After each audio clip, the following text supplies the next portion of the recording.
Hello dear. तो कैसे हैं आप लोग? उम्मीद है आप सभी बढ़िया होंगे, स्वस्थ होंगे, मस्त होंगे और अपनी अच्छे से पढ़ाई कर रहे होंगे। तो ये वीडियो हमारा एलडीसी का एग्जाम जो स्टूडेंट देने जा रहे हैं उनके लिए है कि आप पेपर के टाइम कौन सी सावधानी बरतें पेपर में, ठीक है ना। क्या रणनीति रखें पेपर में, आप क्या रणनीति रखें, इस पर हम चर्चा करने वाले हैं दोस्तों। सबसे पहले आपके दिमाग में विचार आ रहा होगा कि सर हमारी तैयारी अच्छे से नहीं हुई। बहुत लोगों के दिमाग में ये विचार आ रहा होगा। बहुत लोगों के दिमाग में ये विचार आ रहा होगा कि सर हमने टेस्ट सीरीज सही ढंग से नहीं दी, कम टेस्ट दिए हैं। बहुत लोगों को लग रहा होगा कि सर हमने जो भी तैयार किया है अब ऐसा लग रहा है जाने भूल गए हैं। तो ऐसा सभी के साथ होता है और जिसने जितनी ज्यादा मेहनत की होगी उसको उतना ही ज्यादा डर लग रहा होगा। ठीक है। तो ये तो सभी के साथ होता है। तो आपको सबसे पहले तो शांत रहना है, पेशेंस रखना है, क्योंकि लास्ट टाइम यानी कि ये डेथ ओवर्स हैं। तो डेथ ओवर्स में क्या होता है, यानी कि आप यदि क्रिकेट देखते होंगे तो वहां पर देखते होंगे कि कई बार मैच शुरू से किसी टीम के कब्जे में होता है लेकिन एंड ओवर में वो बदल जाता है। तो बहुत लोग शुरुआत से बहुत अच्छी मेहनत कर रहे होंगे, वो यहाँ पर 2 से 3 दिन में अपनी मेहनत को खराब भी कर सकते हैं। पेपर यदि सही ढंग से अटेम्प्ट नहीं किया तो उनकी मेहनत खराब भी जा सकती है। और बहुत लोग जिन्होंने बाद में स्टार्ट किया है, यदि उन्होंने पेपर सही ढंग से अटेम्प्ट कर लिया तो उनका पेपर अच्छा भी जा सकता है। यानी कि जो 3 से 6 घंटे का, ठीक है, पहला 3 घंटे का, दूसरा 3 घंटे का, जो 3 से 6 घंटे का राजा रहेगा वही यहाँ पर सेलेक्ट होने वाला है। अब तक किसी ने क्या किया, ठीक है, डजेंट मैटर। अब जो जिसके साथ होना था अपने अपने स्तर पर सभी ने तैयारी कर ली है।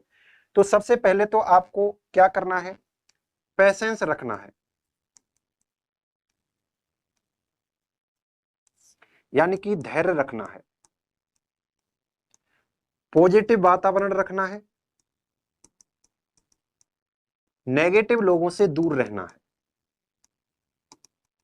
नेगेटिव लोगों से दूर रहना है। बहुत स्टूडेंट्स आपको ऐसे मिल जाएंगे, आपसे क्वेश्चन करेंगे इस टाइम पर किसी टॉपिक को लेकर, आपने वो छोड़ रखा होगा लेकिन आपको लगेगा नहीं यार मेरे को तो ये आता ही नहीं है, ये कहां से पूछ रहा है, क्या इसको मैं कवर कर लूं। अब आपको कुछ भी नया नहीं पढ़ना है, जो आपने पढ़ लिया है सफिशियंट है। क्योंकि जो आप नया पढ़ना जा रहे हो, ठीक है, जो आप नया पढ़ने जा रहे हो उसकी क्या गारंटी है कि वहीं से क्वेश्चन पूछा जाए। तो इससे आपको टेंशन तो लेनी ही नहीं है। सबसे पहले आपको धैर्य रखना है, पॉजिटिव रहना है, नेगेटिव लोगों से दूर रहना है। आपके अंदर यह होना चाहिए कि मेरा सिलेक्शन 101% होगा। ठीक है। जो तैयारी सभी के साथ ऐसा ही हो रहा है, यानी कि आपको लग रहा होगा धड़कनें तेज हो रही होंगी, सभी के साथ ऐसा ही होता है।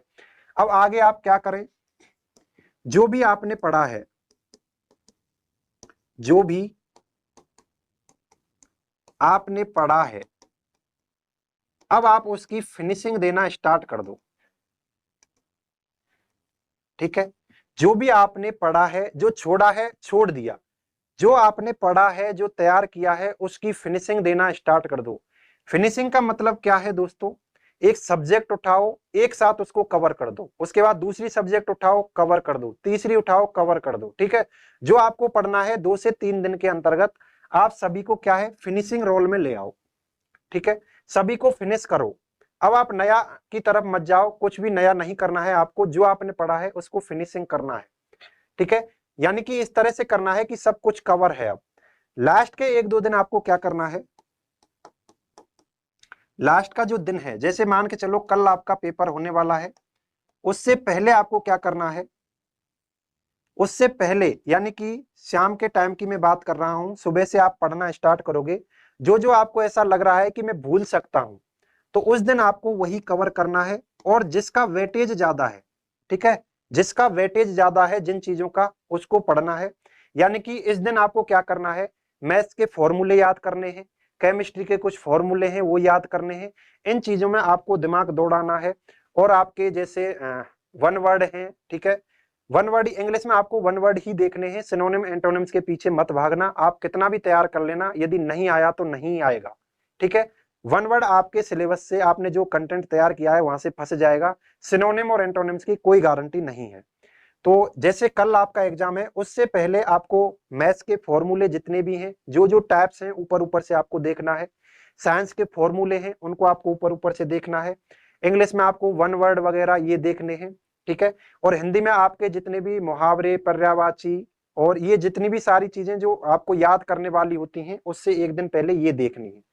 उसके बाद जैसे शाम को आपका शाम हो जाएगी, ठीक है, सबसे पहले तो आपको अपना एडमिट कार्ड, फोटो वगैरह, पेन जो भी आपको चाहिए वो तैयार कर लेना है। उसके बाद ठीक है, आपको अपनी दिनचर्या प्रभावित नहीं करनी है, जितनी देर तक आप पढ़ सकते हो पढ़ना है, लोड नहीं लेना है, बस आपको देखते हुए जाना है चीजों को। तो इस टाइम आप क्या पढ़ सकते हो, यानी आपको पता है पहला पेपर किस किस का होगा, जीके का होगा, साइंस का होगा, ठीक है, और मैथ का होगा। तो उस टाइम आपको इन्हीं सब्जेक्ट से जो जो आपको इंपॉर्टेंट लगे वही पढ़ना है, ठीक है। आपको दिमाग खराब नहीं करना है नई चीजों के पीछे। और मैं अब बताने जा रहा हूं जिन्होंने टेस्ट सीरीज नहीं दी, जिन्होंने टेस्ट सीरीज नहीं दी या कम नंबर आए, या कम नंबर आए, ठीक है, कम नंबर आए, तो उनका क्या होगा। दोस्तों सबसे पहली बात होती है किसी भी एग्जाम के लिए आपका कंटेंट तैयार होना। आपने सब कुछ कवर कर रखा है या नहीं, जो आपको कवर करना था वो कवर कर लिया है, जो आपको छोड़ना था वो छोड़ दिया है। अब इस टेस्ट देने का मतलब क्या होता है, जब आप टेस्ट देने जाते हो, टेस्ट सीरीज देते हो, उसका उद्देश्य क्या होता है। उसका उद्देश्य ये होता है कि कहीं आप रोल नंबर भरने में गलतियां तो नहीं करते, कहीं आप ऑप्शन भरने में गलतियां तो नहीं करते, कहीं आप क्वेश्चन पढ़ने में गलतियां तो नहीं करते। क्या आप पूरा क्वेश्चन पढ़ते हैं, पीछे नहीं है पूछा है या है पूछा है, इस पर आपका ध्यान जाता है या नहीं जाता। इन सभी चीजों को जानने के लिए टेस्ट सीरीज लगाई जाती है, ठीक है। यदि किसी ने नहीं दी है तो आप अभी ध्यान रख लें, मैं बता रहा हूं कि आपको पेपर पूरा पढ़ना है, ठीक है। आपको रोल नंबर सही भरना है, गोले सही भरने हैं, आपके 5 ऑप्शन आने वाले हैं, ठीक है। तो पांचवा जिस क्वेश्चन को नहीं कर रहे उसमें पांचवा जो गोला है वो करना जरूरी है, और नहीं है या है ये पढ़ना जरूरी है, ठीक है। और पेपर को अटेम्प्ट कैसे करना है, ठीक है, टाइम को कैसे आप बचा सकते हो, इन सभी चीजों को आपको ध्यान रखना है। 3 घंटे मिलेंगे, बहुत होते हैं 3 घंटे एक पेपर को करने के लिए, यानी कि यहाँ पर टाइम की प्रॉब्लम तो एलडीसी में आने वाली है नहीं, ठीक है। इसलिए आप अपना टाइमिंग बढ़ा रहे हो या टाइमिंग घटा रहे हो पेपर के अंतर्गत, यानी स्पीड लाने के लिए आपने टेस्ट सीरीज दी है, तो एलडीसी में ऐसा तो है नहीं। यदि आप सीजीएल की बात कर रहे होते तो वहां पर आप टाइम बचाने के लिए भी टेस्ट सीरीज का, ठीक है, उपयोग करते हैं। टेस्ट सीरीज इसलिए देते हैं कि मेरा पेपर कितने टाइम में हो रहा है, तो यहाँ पर टाइम की तो कोई वो है ही नहीं, सफिशियंट है, 3 घंटे बहुत है। एक एक घंटे आप हर किसी के लिए दोगे, और जीके में 1 घंटा लगेगा ही नहीं, ठीक है। ऐसे ही साइंस में नहीं लगेगा, आपको मैथ में 1 से 1.5 घंटा देना है, ठीक है। मैथ में यदि आपको 50 क्वेश्चन करने हैं तो 1 से 1.5 घंटे देना है। तो यह आपकी टेस्ट सीरीज से रिलेटेड, ठीक है, जो उद्देश्य था वह हो जाता है। अब आपके कम नंबर आए, नंबर आपके ज्यादा आए या कम आए, ठीक है, टेस्ट सीरीज कुछ भी मेजर नहीं करेगी, क्योंकि पेपर बिल्कुल टेस्ट सीरीज के हिसाब से नहीं आएगा। टेस्ट सीरीज में कोचिंग वालों ने कैसा पेपर बनाया है और आपके एग्जाम में कैसा पेपर आएगा, दोनों अलग अलग रहेंगे। क्योंकि कोचिंग वाले जो अक्सर क्वेश्चन पेपर जो बनाते हैं वो उस इस बात को ध्यान रखते हैं, कोचिंग वाले इस बात को ध्यान रखते हैं कि जो हम इनके लिए क्वेश्चन उपलब्ध करा रहे हैं या कंटेंट उपलब्ध करा रहे हैं, इससे बाहर पेपर नहीं जाना चाहिए। यदि उनको 1% भी लगता है ना यहाँ से क्वेश्चन पूछा जा सकता है, तो उसी कंटेंट से, उसी चैप्टर से कई क्वेश्चन दे देते हैं। तो आप उधर तो जाओ ही मत कि टेस्ट सीरीज में कम नंबर आए तो हमारे मेन पेपर में भी कम नंबर आएंगे। मैंने दोस्तों ऐसे बहुत स्टूडेंट देखे हैं जिनके टेस्ट सीरीज में बहुत ज्यादा कम आ रहे थे, उन्होंने मेन एग्जाम में बहुत अच्छा किया है, ठीक है। तो इस डर को तो आपको निकाल देना है, क्योंकि टेस्ट सीरीज में इन चीजों का बस ध्यान रखा जाता है। उद्देश्य यही रहता है हमारा कि हम कुछ गलतियां तो नहीं कर रहे। यदि आपने किसी से सुनकर, यदि मैं आपको अभी बता रहा हूं, मेरे से सुनकर इन बातों को सीरियस ले लिया, तो जो आपने टेस्ट सीरीज नहीं दी है, ठीक है, उसका औचित्य केवल इतना ही था। मैं मेरी बताऊं दोस्तों, मैंने एक भी टेस्ट पेपर नहीं दिया था एलडीसी के एग्जाम से पहले, मैंने एक भी टेस्ट पेपर नहीं दिया था, कोई भी टेस्ट सीरीज नहीं दी थी, फिर भी मेरे 140 के समथिंग नंबर आए थे, ठीक है। वहां पर आपको गलतियों को पकड़ना है, ठीक है, गलतियां नहीं करनी है। नेगेटिव मार्किंग का विशेषकर ध्यान रखना है, नेगेटिव मार्किंग का विशेषकर ध्यान रखना है। रिस्क तभी लें जब आप दो, ठीक है, दो ऑप्शन में कंफ्यूज हो। रिस्क तभी लें जब आप दो ऑप्शन में कंफ्यूज हो। यदि आप दो से ज्यादा में कंफ्यूज हो, उस क्वेश्चन को बिल्कुल नहीं करें, नेगेटिव होने के चांस 90% रहेंगे। तो रिस्क तभी लेना है जब दो में कंफ्यूज हो। यदि आप दो में कंफ्यूज हैं तो वहां पर मैं मानता हूं, ठीक है, कि रिस्क आपको लेना चाहिए, क्योंकि आपने दो ऑप्शन को एलिमिनेट कर दिया है। यदि दो से ज्यादा ऑप्शन में आप कंफ्यूज हो रहे हो, वहां पर आपको रिस्क नहीं लेना है। नेगेटिव मार्किंग का विशेषकर ध्यान रखना है, ठीक है। उसके बाद दोस्तों, ठीक है, टारगेट क्या लेकर चलें, टारगेट क्या लेकर चलें। आपने कई वीडियो देखे होंगे, मैंने खुद ने वीडियो बनाया था, ठीक है, कि क्या टारगेट आप लेकर चलें। दोस्तों टारगेट आप क्या लेकर चलें ये पेपर पर डिपेंड करता है। सबसे पहले तो मैं ये बात बता दूं, यदि आप पहले से ही माइंड सेट करके जाओगे ना, पहले से ही माइंड सेट करके जाओगे कि इस टारगेट पर मुझे पहुंचना है, जैसे मैंने आपको बताया कि 130 के लगभग आपके क्वेश्चन होने चाहिए जनरल वालों के लिए। 130 आपका क्या होना चाहिए, स्कोर होना चाहिए। यदि मान के चलो, ये मैंने किसके आधार पर बताया है कि आपका पेपर 2018 जैसा आता है, सिमिलियर 2018 जैसा आता है, तो आपको कम से कम 130 का स्कोर रखना जरूरी है। अब मान के चलो इस बार आपका पेपर इससे टफ आ गया, ठीक है, अब आप दिमाग में क्या माइंड सेट करके गए हो कि 130 तक पहुंचना है, और आपका पेपर बहुत ज्यादा टफ आ गया, आप 130 तक पहुंच ही नहीं पा रहे। उसके बाद आप क्या करने लग जाओगे, नहीं मुझे तो पहुंचना है, आप नेगेटिव करने लग जाओगे।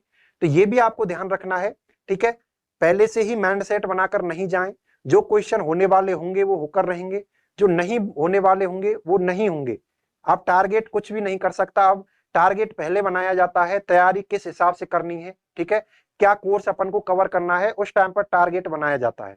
ऐसा नहीं है कि पेपर देते टाइम आप टारगेट सेट कर रहे हो, क्योंकि वहां पर जो क्वेश्चन आपसे होने वाला होगा वो होकर रहेगा, जो नहीं होने वाला होगा वो नहीं होगा। अब आप सोचे मुझे इस टारगेट पर पहुंचने के लिए और क्वेश्चन करने, ज्यादा से ज्यादा क्वेश्चन करूं, तो दो आपके नेगेटिव होंगे, दो तीन सही होंगे, दो तीन नेगेटिव होंगे, सब कुछ बराबर हो जाएगा और आप नेगेटिव में चले जाओगे।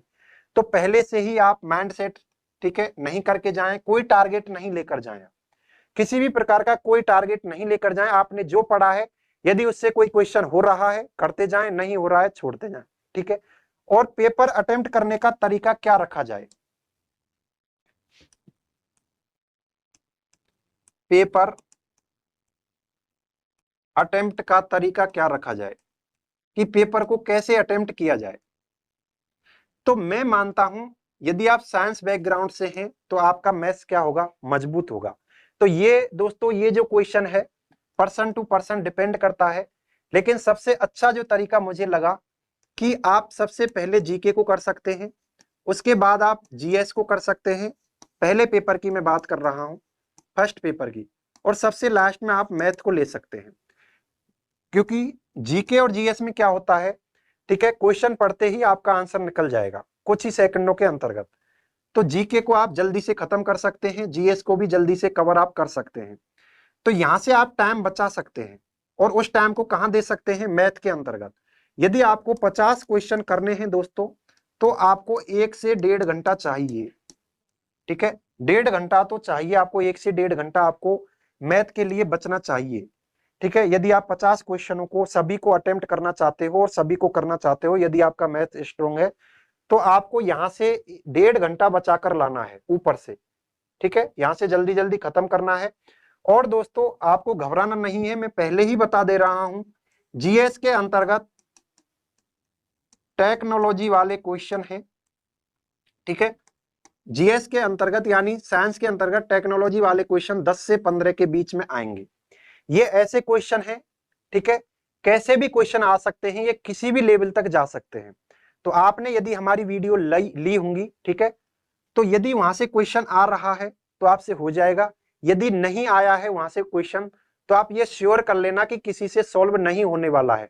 आपको वहां पर घबराना नहीं है कि सर मेरे 10 से 15 क्वेश्चन छूट रहे हैं, ठीक है। मैं क्या कहना चाह रहा हूं, साइंस में 10 से 15 क्वेश्चन ऐसे होंगे टेक्नोलॉजी से रिलेटेड होंगे, वो आपको यदि सिंपल आएंगे, ठीक है, हो जाएंगे। यदि वो उन्होंने ज्यादा टफ बनाए तो उनसे आपको घबराना नहीं है, दिमाग खराब नहीं करना है। क्योंकि दोस्तों मैं मेरी बताऊं, मेरी साइंस बहुत ज्यादा मजबूत थी, ठीक है, मैं लेके चल रहा था कि मैं मैथ्स की तरह साइंस में भी कम से कम 40 से ऊपर तो ले ही आऊंगा, लेकिन मेरे आए दोस्तों 30 से 32 के करीब, ठीक है, 30 से 32 ही क्वेश्चन मेरे सही हो पाए। क्यों? क्योंकि 10 से 15 क्वेश्चन तो यहाँ पर टेक्नोलॉजी वाले, ठीक है, वहां पर गड़बड़ियां हो गई। मेरा 9 सितंबर को था, 9 सितंबर को जो टेक्नोलॉजी के क्वेश्चन पूछे गए थे बहुत अच्छे लेवल के पूछे गए थे, आप देख लेना यदि आपने नहीं देखा है। हमने इंफॉर्मेशन टेक्नोलॉजी से रिलेटेड एक वीडियो बना रखा है PYQ नाम से, वहां पर आप देख सकते हैं कि 9 सितंबर को अच्छा पेपर आया था। लेकिन इस बार सबसे अच्छी बात क्या है कि सभी का एक पेपर होगा। 2018 में 4 पेपर हुए थे, तो बाद में क्या हुआ था, नॉर्मलाइजेशन हुआ था, किसी शिफ्ट के बढ़ गए थे, किसी के कम हो गए थे, यानी बहुत से स्टूडेंट ज्यादा करने के बाद भी कम नंबर हो गए उनके, और बहुतों के कम नंबर से ज्यादा हो गए। ठीक है, नॉर्मलाइजेशन का आप समझते ही हो, कुछ भी हो सकता है। तो आपका अभी एक पेपर होने जा रहा है, ये भी आपके लिए पॉजिटिव पॉइंट है। तो साइंस के अंतर्गत घबराना नहीं है, 10 से 15 क्वेश्चन आपको परेशान कर सकते हैं, बाकी आप कर सकते हो यदि आपने ईमानदारी से मेहनत की है। 1 से 1.5 घंटा आपके लिए मैथ के लिए बचना चाहिए। ठीक है, उसके बाद यदि हम पेपर सेकंड की बात करें, पेपर सेकंड की बात करें तो पेपर सेकंड में आप, ठीक है, यदि आपकी हिंदी मजबूत है तो पहले हिंदी को ले सकते हैं, इंग्लिश मजबूत है तो पहले इंग्लिश को ले सकते हैं। अब मैं बात करूं पहले पेपर के बीच में, ठीक है, और सेकंड पेपर के बीच में 2 से 3 घंटे का आपको गैप मिलेगा। ठीक है, आपको अंतराल मिलेगा पहले पेपर और दूसरे पेपर के बीच में। उस टाइम पर अपनी स्ट्रेटेजी क्या रखें, ठीक है, उस टाइम पर सबसे पहले तो आप 2 से 3 घंटे, आध घंटा अपनी जो भी फ्रेशनेस है उसके लिए ले लें। कुछ खाना पीना है आपको 30 से 45 मिनट, उसको आप कंप्लीट करें। उसके बाद आपको क्या करना है, जैसे हिंदी और इंग्लिश में, ठीक है, जो भी चीजें याद करने वाली होती हैं एक बार उनको देख लेना है। जैसे यहाँ पर मैंने जो देखा था दोस्तों, यहाँ पर जैसे पर्यायवाची हैं, ठीक है, पर्यायवाची हैं, इनको मैंने देख लिया था। विलोम शब्द, इनको देख लिया था, एक बार रिवाइज कर लिया था, जो प्रीवियस एग्जाम में पूछे गए थे। आपके पास बुक होगी, प्रीवियस एग्जाम में जो जो क्वेश्चन पूछे गए हैं उस टाइम पर आध घंटे से 45 मिनट के अंतर्गत आपको इनको देख लेना है, क्योंकि इसमें समझने योग्य कुछ नहीं है। यदि आप तुरंत देख कर गए हो, एग्जाम में वही मिल गया, आप सही कर दोगे। ठीक है, ऐसे ही आप इंग्लिश में 1 वर्ड को देख लेना है, या आपके जैसे लेटर हैं, ठीक है, नई चीज जुड़ी है, लेटर में क्या क्या है, ठीक है, उन चीजों को भी देख लेना है। तो इस टाइम को ऐसे यूटिलाइज करना है आपको, केवल आपको घूमना ही घूमना नहीं है। ठीक है, फ्रेशनेस अलग बात है, 30 से 45 मिनट में आप फ्रेश हो जाओगे। उससे पहले जैसे ही 15-20 मिनट पहले आपको छोड़ देना है, पेपर से 15 मिनट पहले आपको छोड़ देना है किताबें वगैरह, सेकंड पेपर से पहले। तो ये आपकी स्ट्रेटेजी होनी चाहिए। यानी कि जिन्होंने टेस्ट सीरीज नहीं दी है उनको घबराने की कोई जरूरत नहीं है। टेस्ट सीरीज केवल इस बात का मापन है कि आप गलतियां तो नहीं कर रहे। तो पहले से ही आप उन चीजों को सबक लेकर जाएं कि मुझे क्वेश्चन के अंतर्गत है नहीं है देखना है कि क्या पूछ रहा है। रोल नंबर, ठीक है, सबसे ज्यादा इंपॉर्टेंट है, रोल नंबर सही भरना है, गोले सही भरने। इन सभी बातों को आपको ध्यान रखना है, टेंशन बिल्कुल लेना नहीं है, क्योंकि जिसने जितनी ज्यादा मेहनत की होगी उसको उतनी ही ज्यादा टेंशन होगी। दोस्तों मैं तो मेरे बारे में बता दूं, हालांकि मेरे 140 के समथिंग नंबर आ गए थे, लेकिन टेंशन ऐसे ही रही थी कि क्या करें, अब किसको रिवाइज करूं, पहले किसको पढूं, बाद में किसको पढूं, ये टॉपिक छूट रहा है। तो इन चीजों को आपको दूर रखना है। ठीक है, किताब लेनी है, पढ़ते हुए चलना है, जिस टॉपिक को पढ़ने का मन कर रहा है उसे पढ़ें, लेकिन पहले आप फिनिशिंग दे दें सभी सब्जेक्ट की। अभी क्या जरूरत है, फिनिशिंग दो आप, अब नया मत पढ़ो, फिनिशिंग दो, एक एक सब्जेक्ट को उठाओ और सभी को कवर करते जाओ। तो मैं आपके लिए एक लाइन बोलना चाहूंगा दोस्तों, ठीक है, कि बादलों की ओट से सूरज निकलने वाला है, बादलों की ओट से सूरज निकलने वाला है, अपनी मेहनत जारी रखो, बस अब वक्त बदलने वाला है, बस अब वक्त बदलने वाला है। इसलिए आप लगे रहें। मेरी तरफ से आपको बहुत सारी शुभकामनाएं, बेस्ट ऑफ लक। ठीक है, आप सभी को राधे राधे।